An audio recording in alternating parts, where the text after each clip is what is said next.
Please be seated. The chamber is now back in session. And good afternoon, Mr. Ahern. Witness, hello, Mr. President and President. We now proceed again with your testimony, and the chamber will hand the floor to the co-prosecutor, then to the lead co-lawyer for civil parties to put questions to Mr. Ahern. You may proceed, Deputy Co-Prosecutor.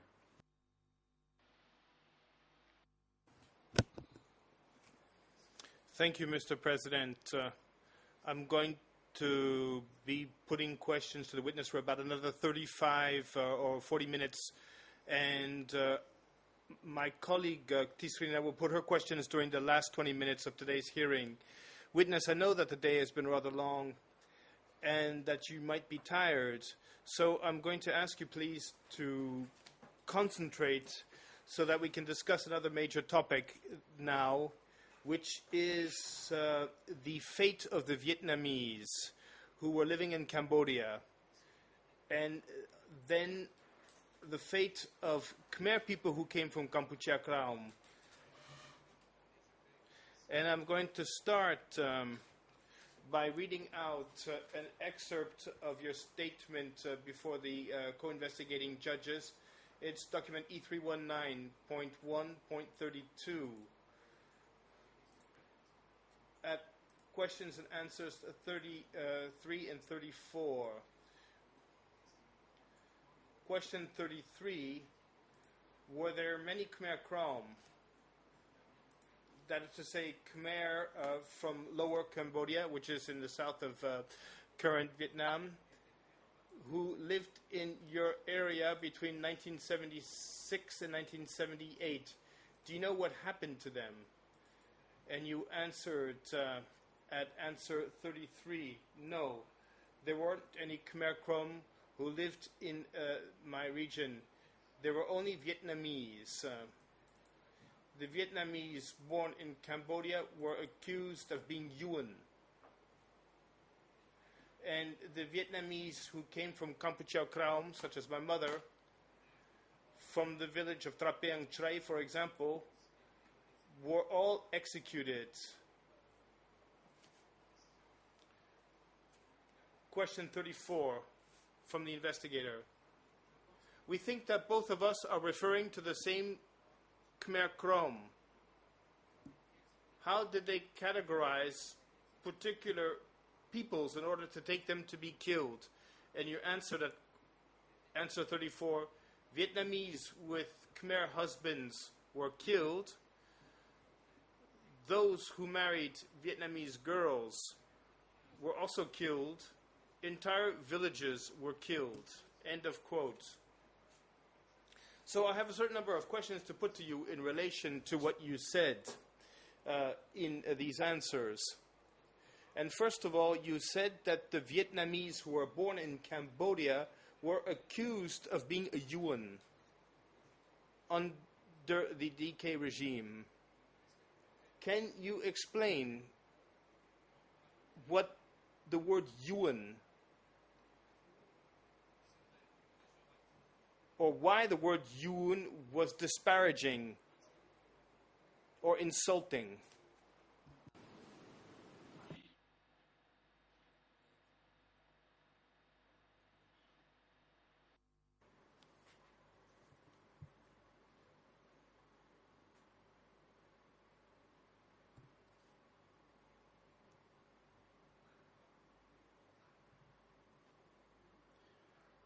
For Jews who were born in Cambodia, in Trapeang Thom Khang Tabong commune, and they were living in Trapeang Chrai village,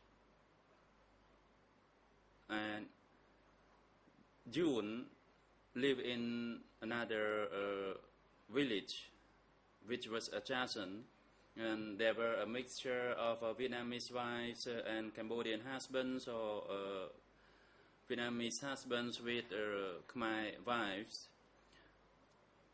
Ye Kom's plan was to take them to the forest, and Cam had a wife who was Vietnamese, and he was told not to go, but he insisted that he wanted to go and attend the study session. So he went with his wife to the forest, and that was the end of his fate. In fact, they were not sent to attend any study sessions, but were executed.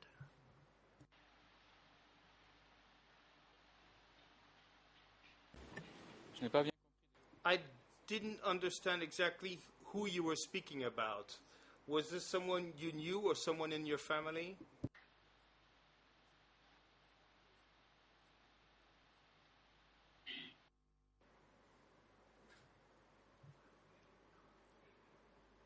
I refer to the population in Trapang Kraprai village, in Trapang commune. People who lived there were at least half-blood Vietnamese or June, and Ye Kom had the plan to kill those June people in that entire village.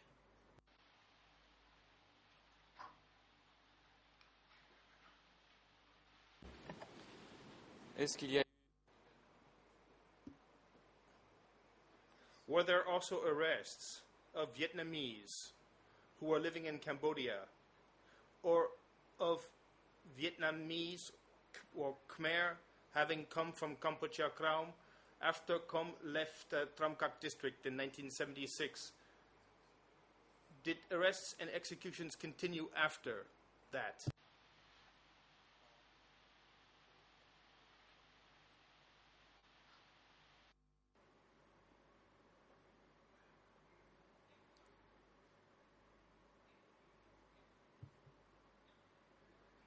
Ye Kom left in March 76 to Koh Kong province, and in June of that year of 76 there was a plan to purge all the Junes throughout the country.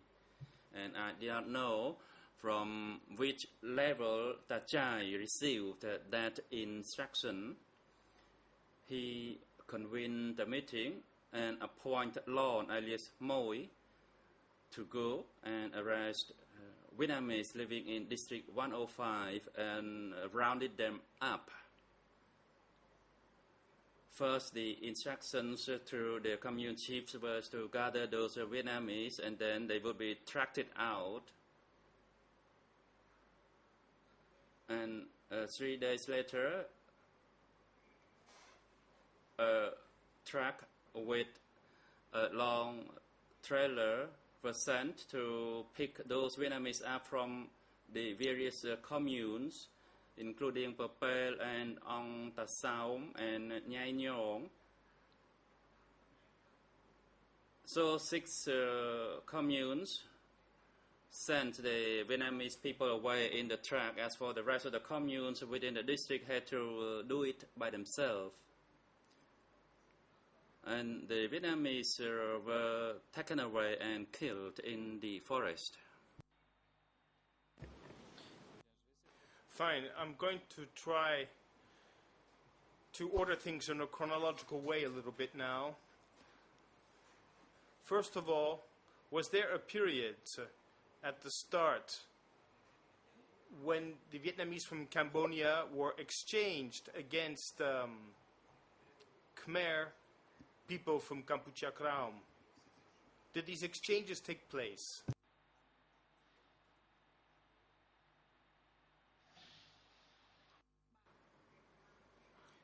Yes, there was such an exchange program.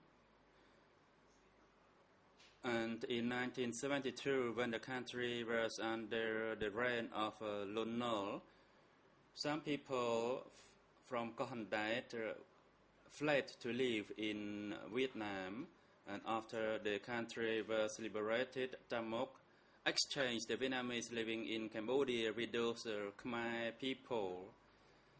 And some Junes actually had conflicts within the cooperative, as they destroyed some knives or cooking pots, etc. Then Tamok cancelled the exchange program. Because after the exchange program, those people who came from Vietnam created troubles within the cooperative.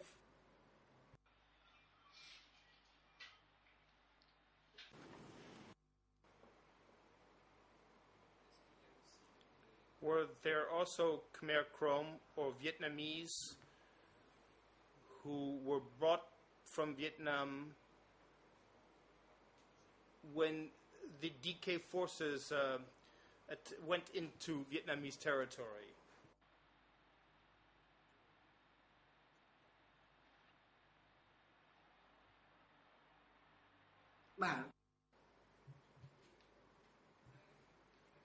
The exchange program was for the Cambodian people who fled the country in 1972.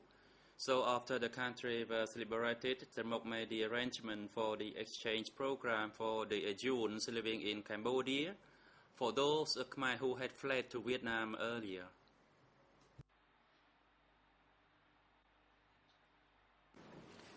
D'accord.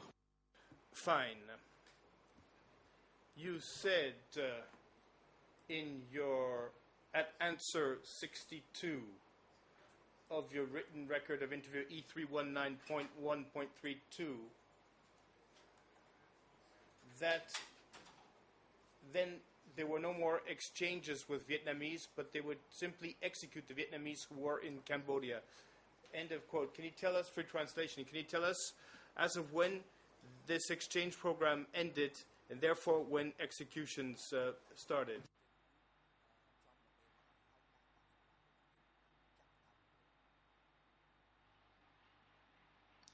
It started from 1976. There was a plan of the exchange program for the Khmers living in Vietnam through the Jews who lived in Cambodia. But later on, since it was difficult to control those Khmer who had lived in Vietnam and who were exchanged through Cambodia, the exchange program was cancelled.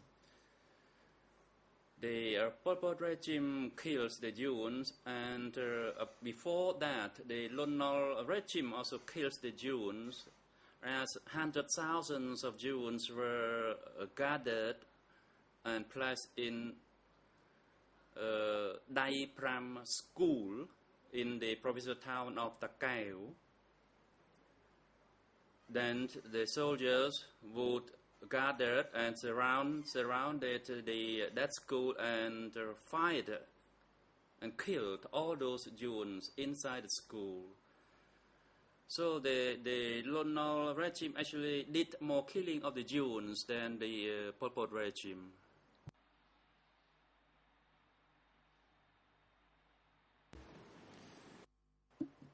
Yes.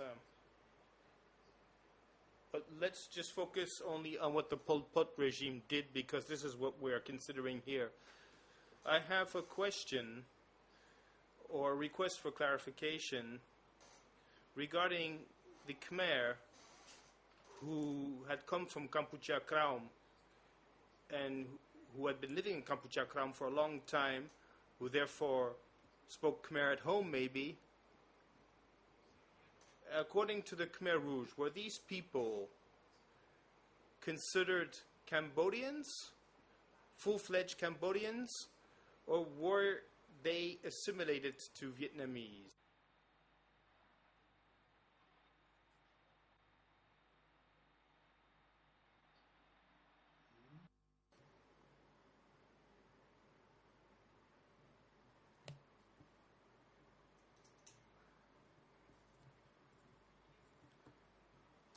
For Kampuchea Kraum people, none of them came to live in Ta Keo, in particular in District 105. There were only those Vietnamese people who were born and lived in Cambodia.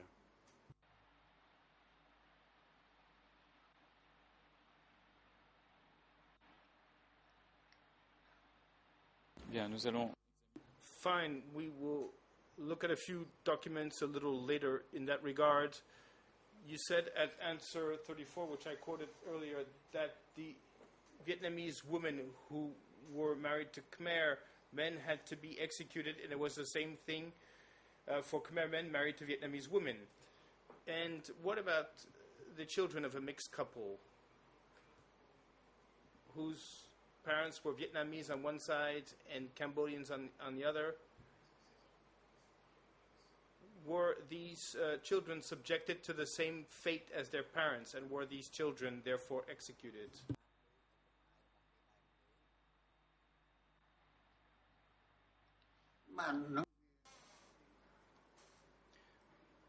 That was normal that sometimes Vietnamese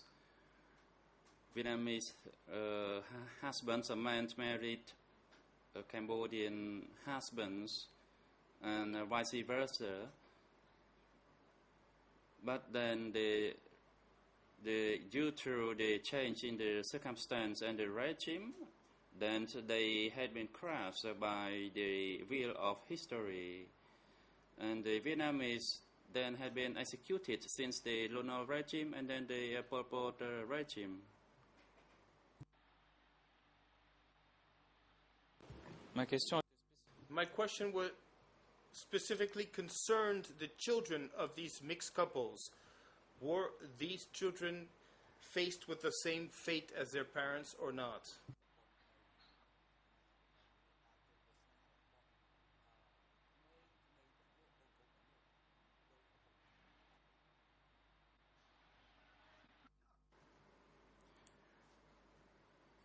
I don't get it, and I don't understand your question.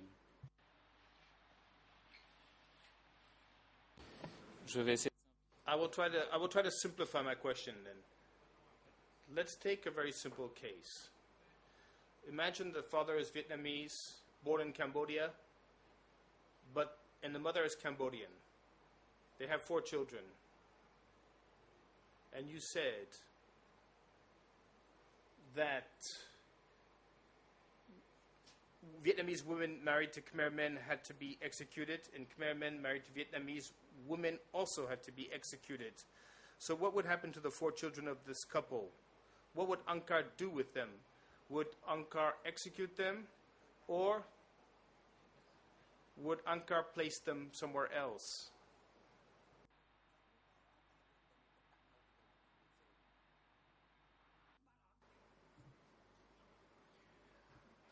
None of them survived. The entire family members were executed, including the children or the unborn child.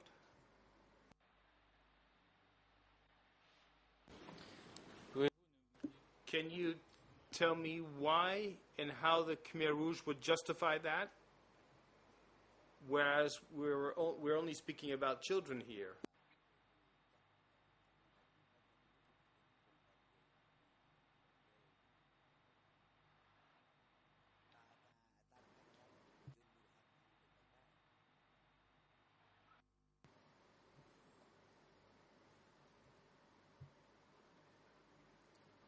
I did not know the reason behind that, the rationale behind that.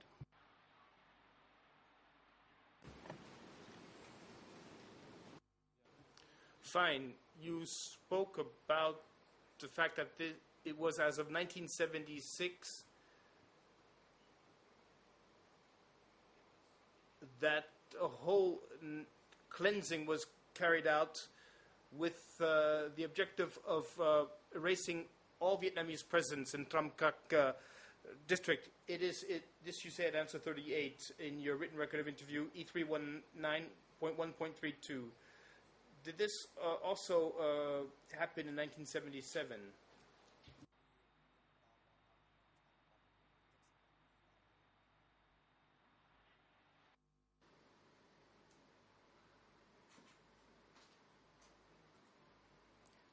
No, it did not continue into 1977. because by that time there was a new district head and people were not mistreated. As at that time, Ye Bun and Kru Ujer were there, and there was no more killing. As many people had been killed already. Très bien. Very well. Please let me remind you that Ye Bun said that she had appointed Deputy District Chief in October 1978 and not in 1977. Now, with regard to these dates, maybe to refresh your memory, I will quote to you excerpts of the written record of interview of someone who testified here, a person called Ching Srey Mom, Ching, C-H-E-A-N-G, and the document is E3/5832. And this witness was based in Ningyan Commune during the DK period, and she said what follows at answer 14 of a written record of interview, and this is what she says, I quote, free in translation, towards the end of 1976, the commune chief stated that the Vietnamese were going to be sent back to their country.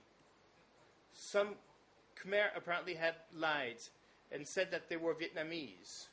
Because of the overall situation, these people were all slaughtered. And during the first step, during 1976, the Vietnamese were sent for sure back to their country, but during the second phase, they were all taken away to be executed. End of quote. Est-ce que vous vous souvenez? Do you remember an announcement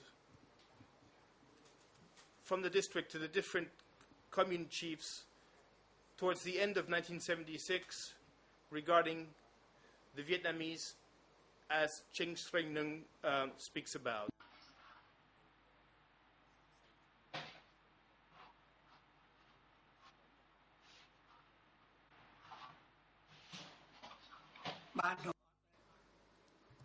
No, I did not know about that, but the content of that statement is correct, because that's what actually happened in the area. In fact, they were told that they will be sent to the district, but instead they were sent to the forest. Earlier, you spoke about a national policy. You said that this was a national decision to eliminate the Vietnamese. So where did these orders come from? These orders to suppress any Vietnamese presence. Did you know exactly where these orders came from? Did the orders come from the center, from the party, from the southwest zone, from the sector, from the district?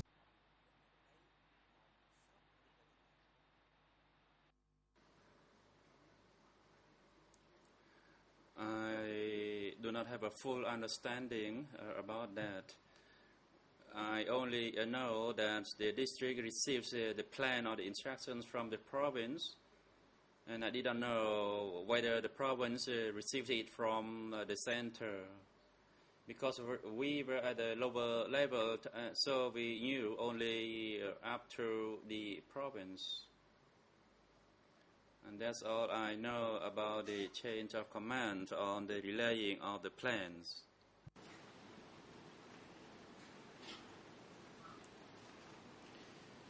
Bien. Fine. I'm going to read again a part of your written record of interview E319.1.32 at answer 37, as well as answer 46. And here you made a distinction between the communes that were entitled to arrest and execute Vietnamese and other communes where it was the district that was in charge of this. And this is what you said at answer 37. among the communes of Kopok Trabek, Trapiang Tum Chung,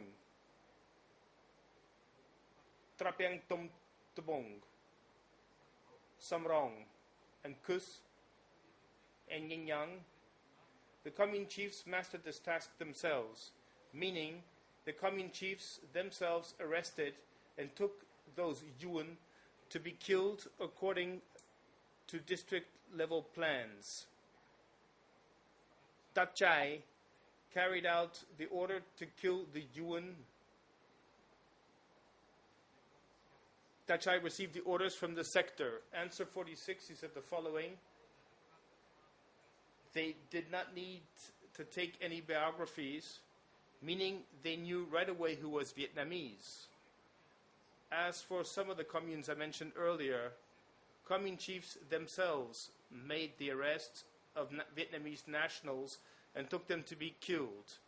As far as for a number of other communes, Angkar went there to arrest and take Vietnamese nationals away to be killed. End of quote. Vous avez dit qu'il n'était pas nécessaire. You said that it was not necessary to draw up biographies because people knew very well who was Vietnamese. But within each commune, were there lists that had been drawn up of Vietnamese or of people who had come from Kampuchea Kraum who were living in these communes?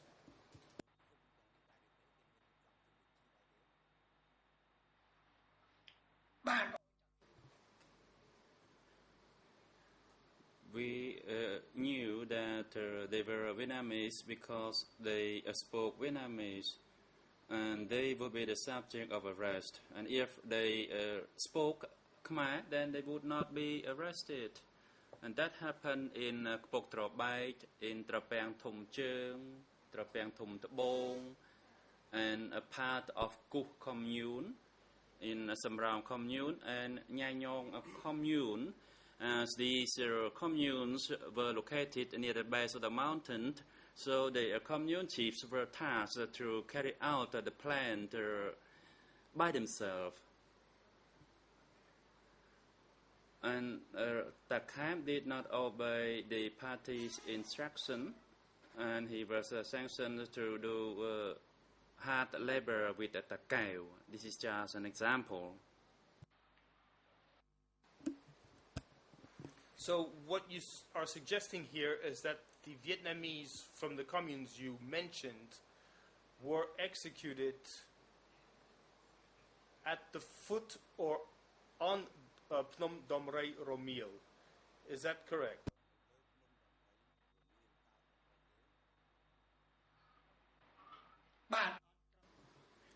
No, that is not correct, because Phnom Dam Rai Ramul was very high. In fact, they killed at the base or at the foot of the mountain in the Pray Samlap Kon Khmer that I mentioned earlier.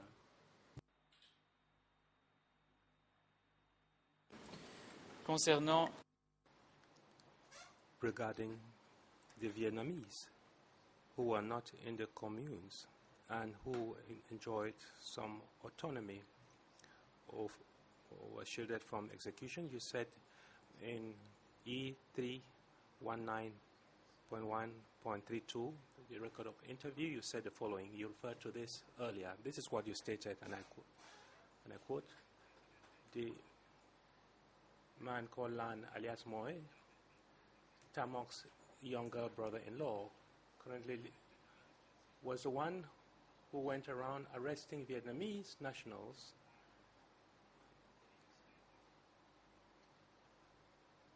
Popel Lebo and Sri Ronong, Vietnamese living in Tram Kak district, are persons whose names I don't know, but I know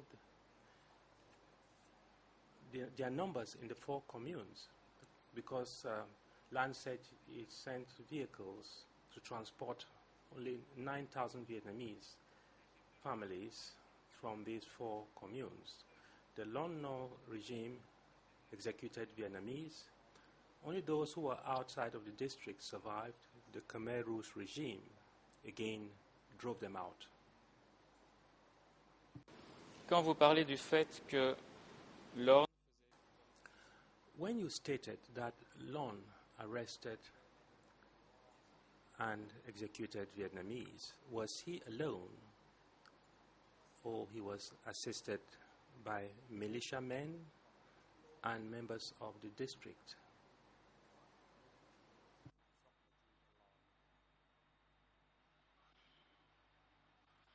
Bản xong chìm riêng vào xa chìm bó lón miên nhiệt. Answer. Beg your pardon, Lan's work consisted in transporting the district chiefs and sending letters to the chiefs of the communes.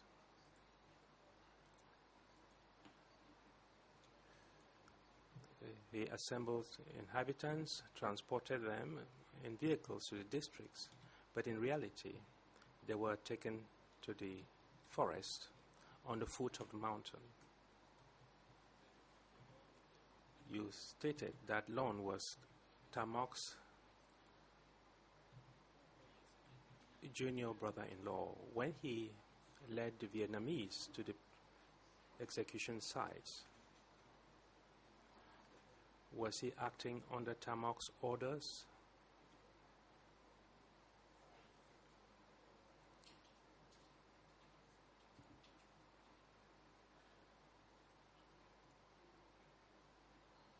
Answer. He did not receive any instructions from Tamok or the sector, but from Tachai. Tachai wrote to all the communes, to all the villages, and asked them to assemble the Vietnamese at a particular location where the vehicles would pick them up. For instance, in Yebo, Popel, Saironong, Nhang Nhong communes.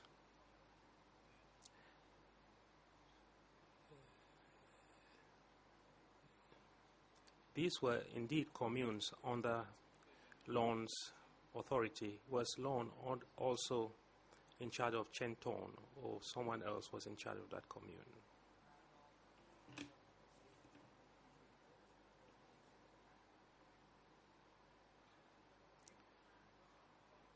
Answer.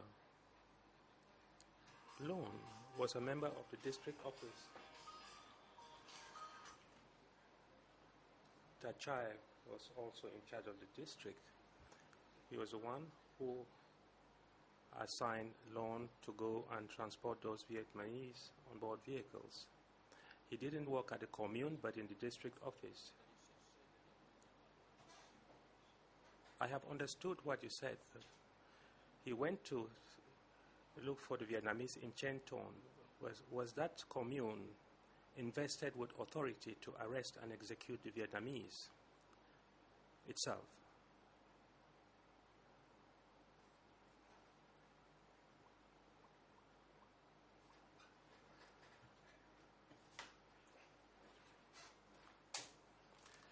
I was not aware of that. All I knew was that Tachai asked Lon to transport those Vietnamese on board vehicles, and Lon used trucks to transport those Vietnamese. Thank you. I am almost done. I would like you to look at 3 lists now, which you had at your disposal, which you should have before you at Battambang. They had the following list: E3/4083.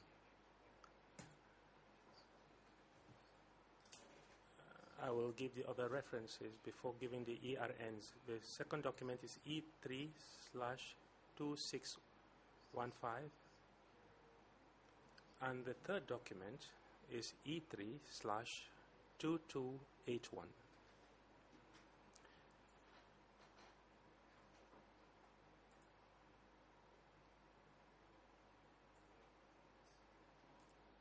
I'll give the person assisting you, that is the person from the victim support section, to help you locate the documents. This was a person who identified Khmer Krom families in Tram Kok district, in that and in the commune, and he would specify on each occasion the rank of the soldier,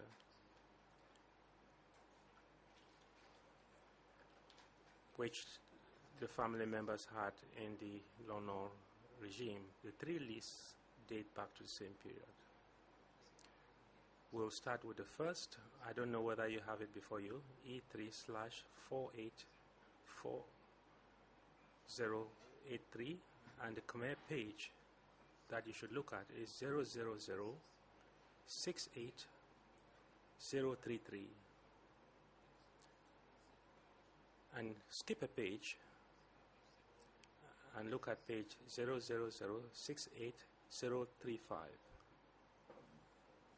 In English, it is 00323966-268 and 00323970-272. And lastly, in French, 00778870-271 and 00778873-274. Do you have the list before you, witness?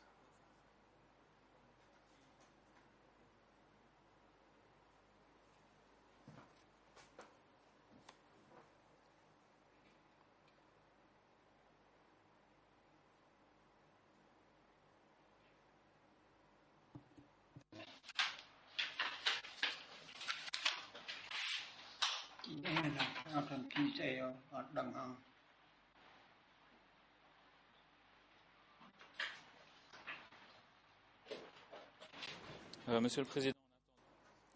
Mr. President, in the meantime, would you allow me to place the relevant pages of this document on the screen?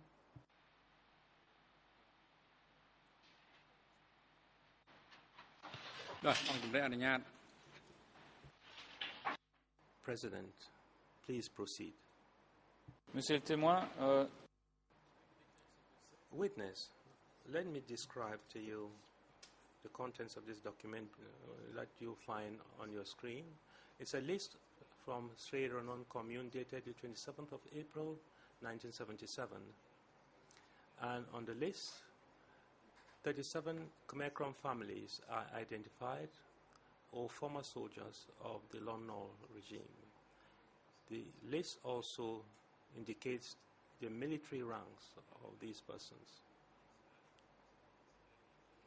If you don't have it before you, I know it's difficult to read it on the screen. I do understand that.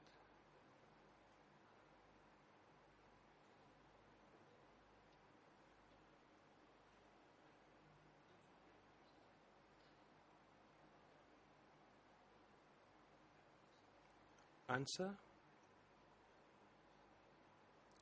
I never received this kind of document. No, I never handled any list of the sort. I am not aware of the existence of this list. Very well. For purposes of completion, two other documents are established by Cook Commune, April 1977, document E3/2615, and the others are established by Trapping Tong Cheung Commune, identifying 73 Khmer Krom families in 1977. You state that you never saw such lists. You also said there were no Khmer Krom in Tram Kok district, but here we find that the communes established list of Khmer Krom. Would you like to correct what you said earlier, or you stand by your statement that there were no Khmer Krom in Tram Kok district, to your knowledge?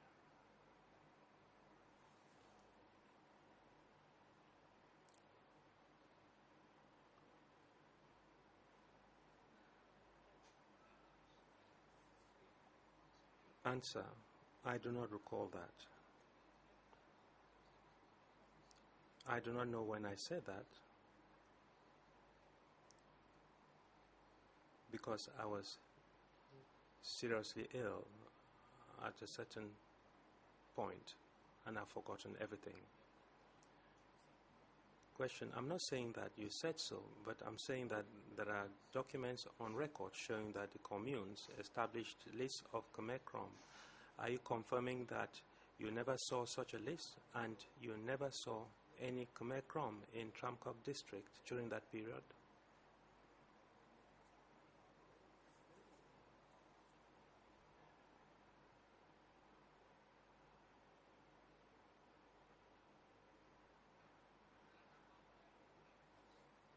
Answer: I was not aware of that. I never heard anyone talk about that. I never saw people drawing up lists. As an inhabitant, a mere inhabitant, I could not have been informed of such things. Question: witness? I stand by my word and I'll give the floor to the civil parties. I thank you for the time you've taken to answer my questions. Thank you, Mr. President.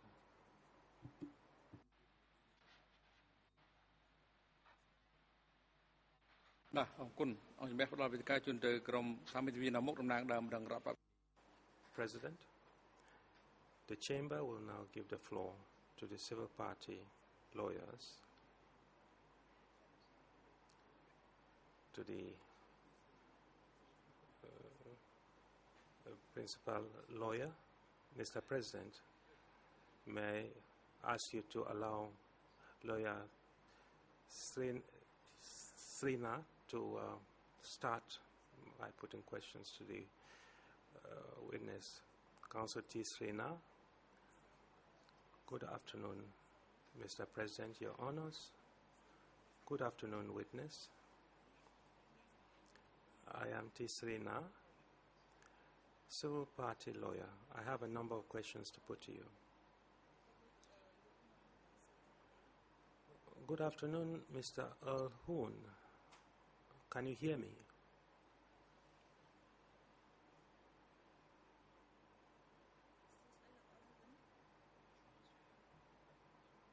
Good afternoon, Mr. Earl Hoon. Answer: yes. Question: before putting questions to you, I would like to seek some clarifications from you in answering a question put to you by the Deputy Co-Prosecutor. You stated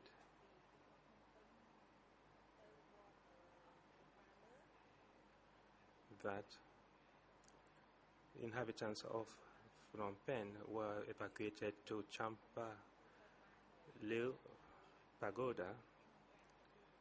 The chiefs of villages and communes had been assigned to prepare for the reception of these evacuees. My question to you is, who assigned the chiefs of villages and communes to do so?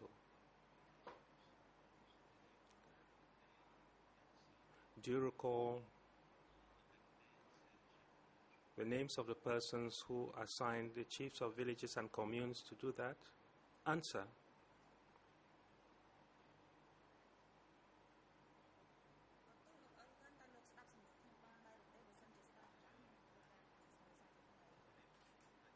Mr. Hoon, do you understand my question? If you don't, I can ask it again. Answer: yes, I properly understood your question, but each time I wanted to answer it, you kept talking.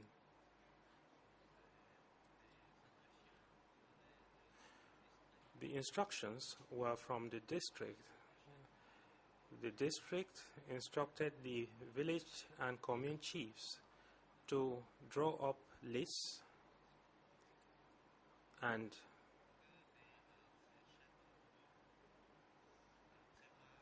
then the chiefs of communes and districts were also asked to prepare bags of rice for purposes of receiving those people.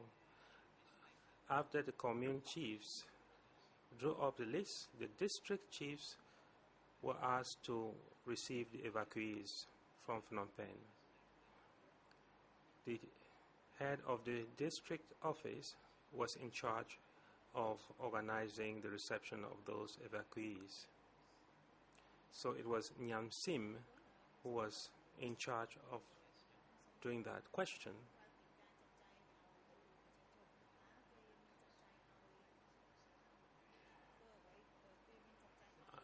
apart from the reception of those evacuees and the preparations involved, did they ask the chiefs of communes and villages to do other things? Answer: yes, they were asked to build houses for the evacuees and to distribute food to them. So village groups were organized. So all of that was provided for.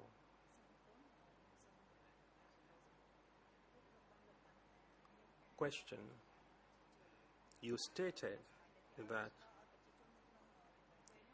huts and houses were placed at the disposal of those evacuees. Can you describe those houses or shelters? Were they simply huts or houses or thatched houses? Did the communes and the villages have at their disposal such houses and shelters before they arrived, or they built all that after they arrived? Answer: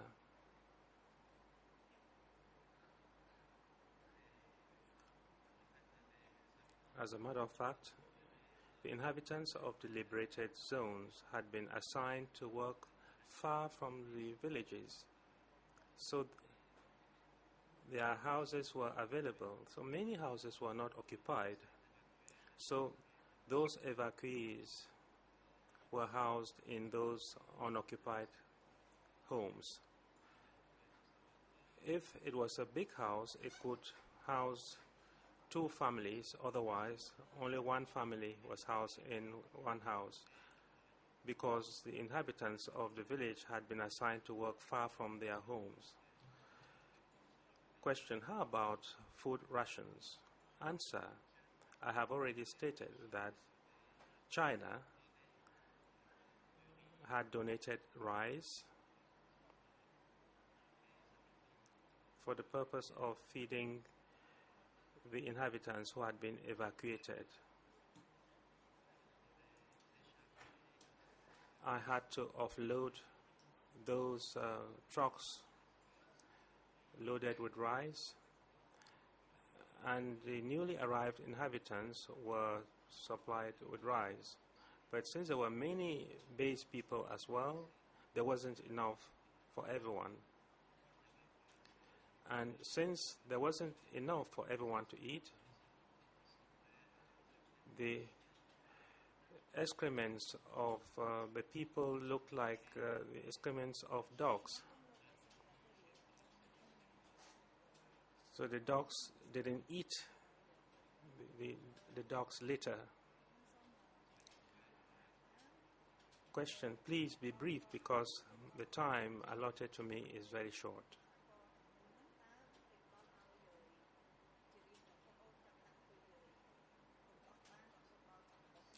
Tell me, did China donate the rice to Cambodia throughout the regime or only after the liberation? Answer, it was in 1975 up to May 1976. So they donated food for a year and a half. This donation was for the old people and the new people. I was in charge of transporting the rice donated by China. Question. Thank you. You talked of the wheel of history which crushed people. What do you mean by that? Answer. The district secretary Yecom at the district of Yecom said at each meeting that capitalists and revisionists had to be crushed by the wheel of history. And the wheel of history also crushed their regime. At the time, I thought that that slogan was a reference to the former civil servants of the Sihanouk regime. Question. All I was expecting of you was to say whether Yecom had invented that slogan himself or that slogan was from elsewhere. Answer, no. All I know is that at each meeting he made mention of that slogan. He uttered that slogan. Question, you talked of Tamok. You said that Tamok had come to conduct 3 meetings and that he talked about the digging of canals. So can you tell the chamber whether he asked inhabitants of that district to dig canals?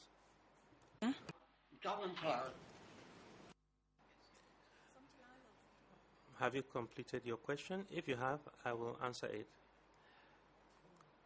Councillor Tisrena, yes, I am done. You can answer the question. Answer. All the inhabitants of Tramcock got down to work digging canals and dikes. They organized ceremonies to plant poles and raise flags. And they said that these were offensives in the construction of dikes and canals. And we ate only at 9 p.m. and after the meal we had to resume work up to 10 p.m. and during the day at about 10:30 we had to take our breakfast. We couldn't eat at the appointed time, and it often happened that we ate at 1:30 p.m. No one would dare say anything because we were afraid, and all we had to do was to do our job. President, please turn on the microphone. Question.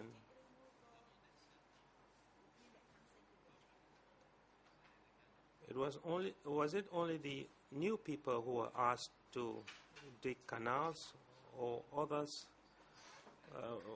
were asked to do the same? There was no distinction between the new people and the base people. The Chinese and the Cambodians asked that canals be dug.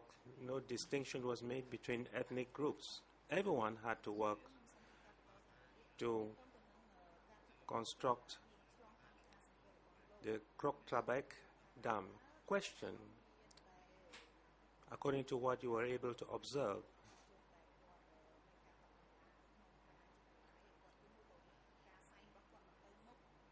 when people were overworked, were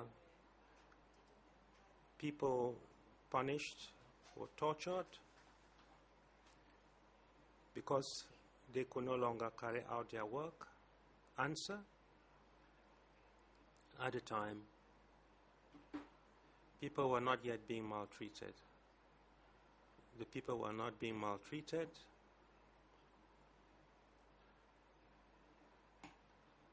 Workers were sometimes sick. They had problems feeding themselves. They worked and sometimes they bled and died on the work sites. But no one was punished at the time. Question. You stated that the new people and the base people enjoyed the same rights and had to respect one another. But you also stated that many people watched everyone.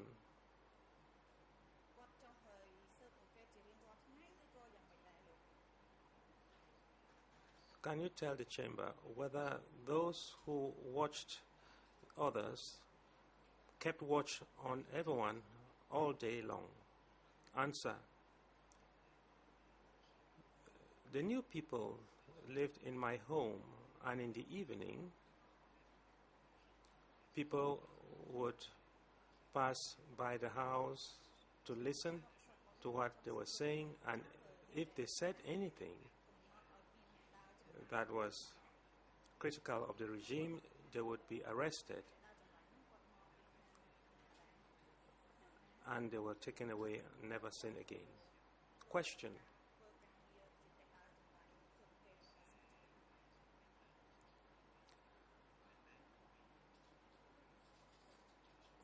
From where were those guards who kept watch on the people sent? Answer. They were from the district.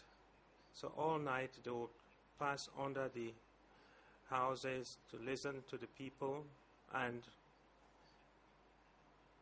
when they had obtained the information they were looking for, they would report back to the district, which would then take the necessary decisions. Question. I'll move into another line of questioning regarding the CIA and the KGB. In Tramkop district,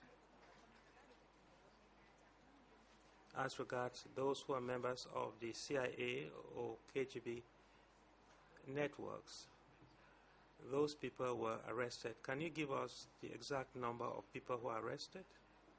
Answer.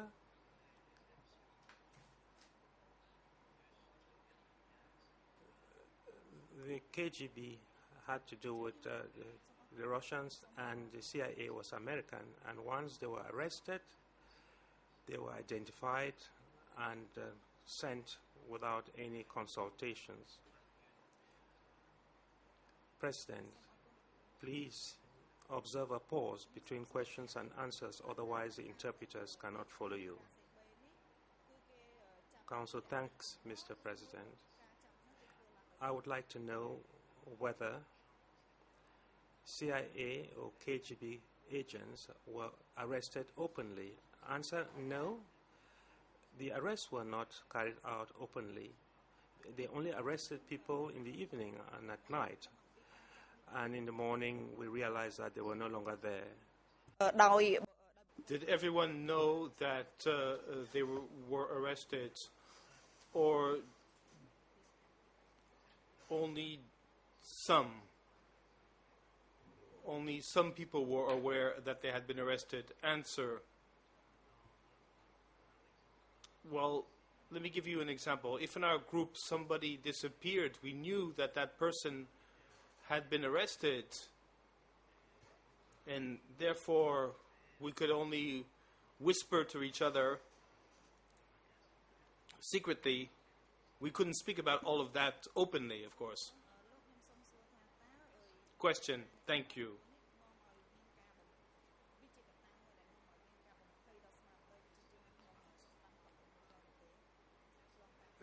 Were the disappearances a source of fear for the people in Tramkok?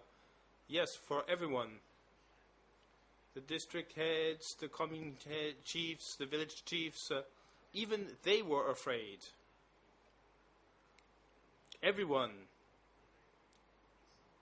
shivered because there were so many arrests. Question, thank you. Now I would like to speak about the purges within the ranks.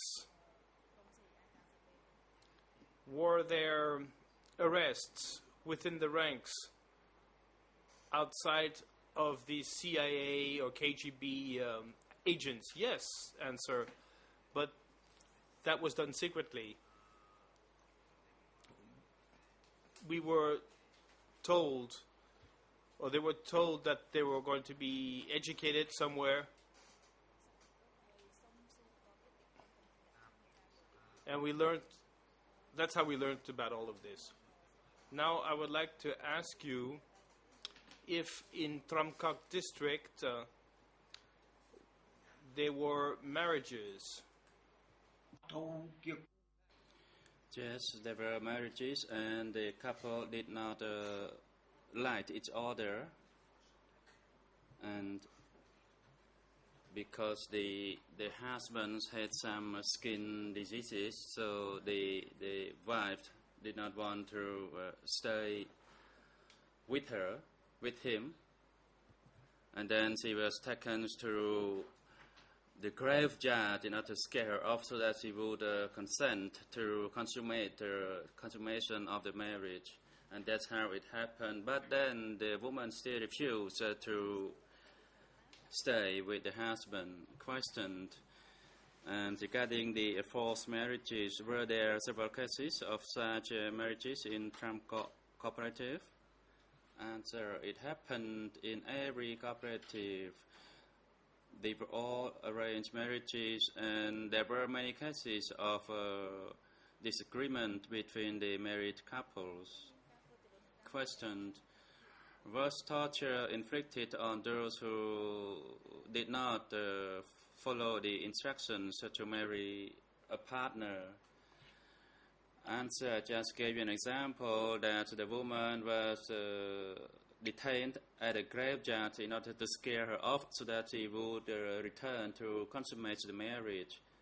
And this kind of practice happened elsewhere.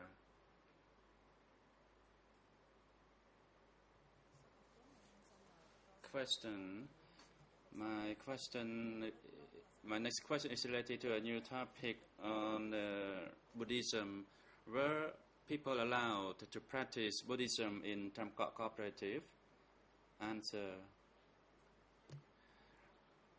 at my place, Tachem was the deputy head of the district, who said that Kirsampon, Nunjir, and Kirsampon held a meeting with Hu Jun, and Hu Jun was the one who created the reform for the cooperatives, and there was a decision to abolish Buddhism, currency, or market, etc. However, Hu Jun and Hu Nam said on the issue of the abolition of these main areas in the society, we may try to do it gradually, but it was said that Pol Pot did not agree with that and accused of Hu Nam and Hu Jun of betrayal, and then they were executed.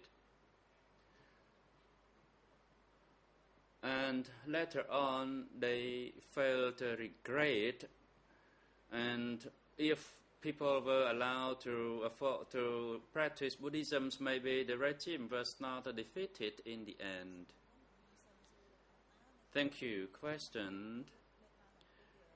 A while ago, you spoke about canal digging, and that monks were used to do that work. Were monks allowed to stay in rope when they were used to dig a canal? Answer: no, there was no rope.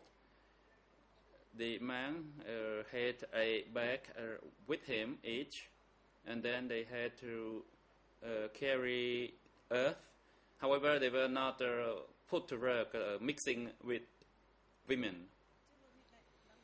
Question: did you know the number of monks who were disrobed in the entire Tram cooperative? Answer: no, I would not know, as gradually it happened. 1 or 2 monks would be disrobed at a time. I have 3 more questions, Mr. President. I know that the time is up, and thank you for granting me the opportunity. Question: in the case that people died, were their relatives informed so that they could follow a ritual for the death? Answer: at that time, if soldiers died in the battlefields, then the parents would be notified of their death, and that's all. As for the deaths of others, no one was informed. Thank you. Question: my next question is in relation to Prei Khmoi Kon Khmeng, and a while ago you said that many children died as a result of missiles, and some were sent to be killed there. From your observation, when the killing started at the Prei Khmoi Khmeng? Answer: I'd like to bring 2 points to you. Before 1970, people were contracted with missiles, and they were buried there at that forest. At that time, it was called Prei Long, and it was about only 50 meters from Krang Tachan. It was on the other side of an Oscar path. So young children were buried there, and later on it was known as Prei Khmoi Kon Khmeng, as many children who died were buried there. And during the Pol Pot regime, people were brought in to be executed also at the same location at the Prei Khmoi Kon Khmeng, and Com office was not far from there. It was about 200 meters away.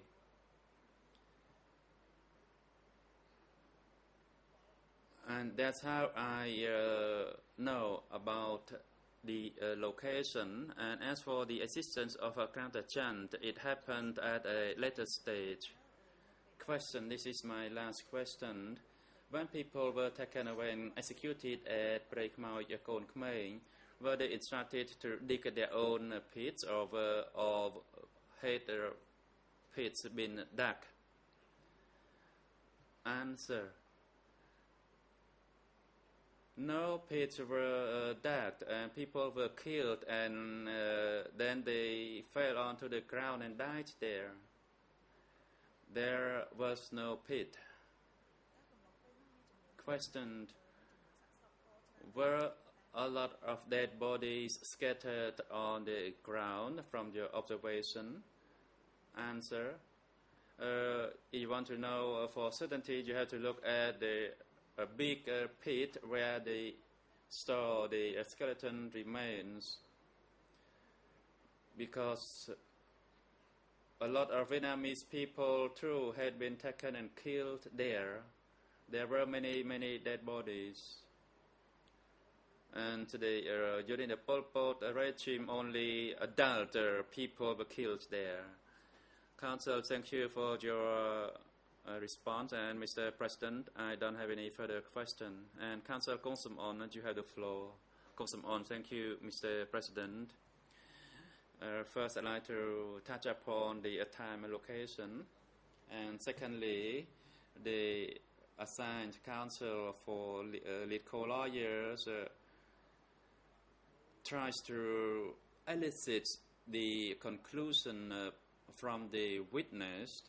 However, the question did not touch upon the facts which were the best for the conclusion or observation of the witness, or the specific time frame in relation to that particular fact or event. Assigned counsel, Mr. President, due to the time constraint, I skip some questions and ask for on the matter of the observation. We all know that this witness went through the regime, and my question was directly related to his personal opinion. Without going through the experience, he cannot give us his observation. President, thank you. The Chamber will adjourn the proceeding now and resume tomorrow, that is Friday, 8 May 2015, commencing from 9 o'clock in the morning. Tomorrow, the Chamber will continue to hear the testimony of the witness Ai Hyun via a video link. And this information is for the parties and the public. And Mr. Ai Hyun, the Chamber is grateful of your testimony. However, it is not yet concluded, and you are invited again to testify via video link tomorrow, commencing from 9 o'clock in the morning. So please be ready in that office before 9, and you may take a rest now. Witness, thank you.